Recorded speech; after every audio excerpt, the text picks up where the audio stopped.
മഹാദേവന്റെ അനുഗ്രഹം എല്ലാ ഭക്തരിലും നിറയട്ടെ.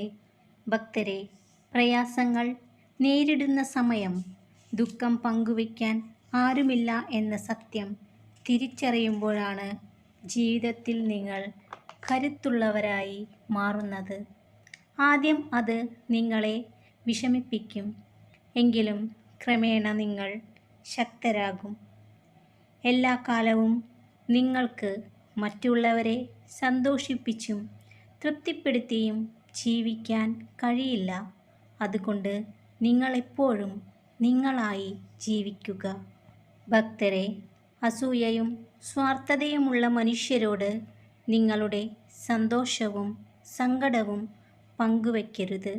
കാരണം നിങ്ങളുടെ സങ്കടങ്ങളിൽ അവർ ആനന്ദിക്കുകയും നിങ്ങളുടെ സന്തോഷങ്ങളിൽ അസൂയപ്പെടുകയും ചെയ്യും.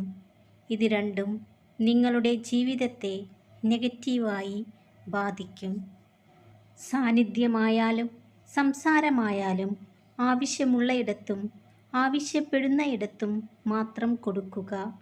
വലിഞ്ഞു കയറി ചെല്ലുന്നിടത്ത് വലിച്ചെറിയപ്പെടുമെന്ന് ഓർക്കുക. നിങ്ങളുടെ കണ്ണു നനച്ച ഓർമ്മകളെ മറക്കരുത്. വീണ്ടും അതോർത്ത് കരയാനല്ല, ജീവിത യാഥാർത്ഥ്യങ്ങളിൽ ഒരിക്കൽ കൂടി തോൽക്കാതിരിക്കാൻ മാത്രം. നാവ് പറയാനുള്ളതാണ് എന്നു കരുതി എന്തും വിളിച്ചു പറയരുത്. കണ്ണ് കാണാനുള്ളതാണ്, എങ്കിലും കണ്ടതെല്ലാം കണ്ണടച്ച് വിശ്വസിക്കരുത്. കാത് കേൾക്കാനുള്ളതാണ്, പക്ഷേ കേട്ടതെല്ലാം സത്യമാണെന്ന് വിചാരിക്കരുത്. നഷ്ടപ്പെടാതെ ഒന്നും നേടാനാവില്ല. സ്വർഗം പോലും മരണത്തെ ആവശ്യപ്പെടുന്നു. നിങ്ങളുടെ സ്നേഹത്തെ അതിനെ വിലമതിക്കാത്ത ഒരാളിൽ കൊണ്ടുപോയി തുലയ്ക്കരുത്. കിട്ടില്ലെന്ന് അറിഞ്ഞിട്ടും മനസ്സ് അങ്ങനെയാണ്. കിട്ടാത്ത സ്നേഹത്തിൻ്റെ പിറകെ ഓടിക്കൊണ്ടിരിക്കും, ഒരു കോമാളിയെപ്പോലെ.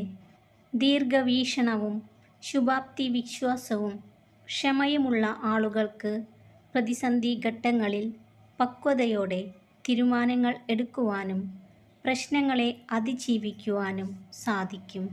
ഭക്തരെ, ആരെയും ഉപദേശിച്ച് നന്നാക്കാമെന്ന് വിചാരിക്കരുത്. അവനവൻ തന്നെ വിചാരിക്കാതെ ആരും നന്നാവില്ല. ഉപദേശിക്കാൻ ചെല്ലുന്നവരെ ശത്രുവായി കരുതുകയേയുള്ളൂ. ഒരാൾക്ക് നൽകാവുന്ന ഏറ്റവും മനോഹരമായ സമ്മാനമാണ് പുഞ്ചിരി. അത് ഹൃദയത്തിൻ്റെ ഭാഷ കൂടെയാണ്. നിങ്ങളെക്കൊണ്ട് ഇതൊന്നും പറ്റില്ല എന്ന് പറയാൻ ഒരുപാട് പേര് കാണും. പക്ഷേ അതൊന്നും കേട്ട് നിങ്ങളുടെ മനസ്സിനെ തളർത്തിക്കളയരുത്. നമ്മൾ വിശ്വസിക്കേണ്ടത് നമ്മുടെ കഴിവുകളെയാണ്, മറ്റുള്ളവരുടെ വാക്കുകളെയല്ല. എല്ലാ ഭക്തരും സന്തോഷത്തോടു കൂടിയിരിക്കുക. മഹാദേവന്റെ അനുഗ്രഹം എല്ലാ ഭക്തരിലും നിറയട്ടെ. ഓം നമഃ ശിവായ.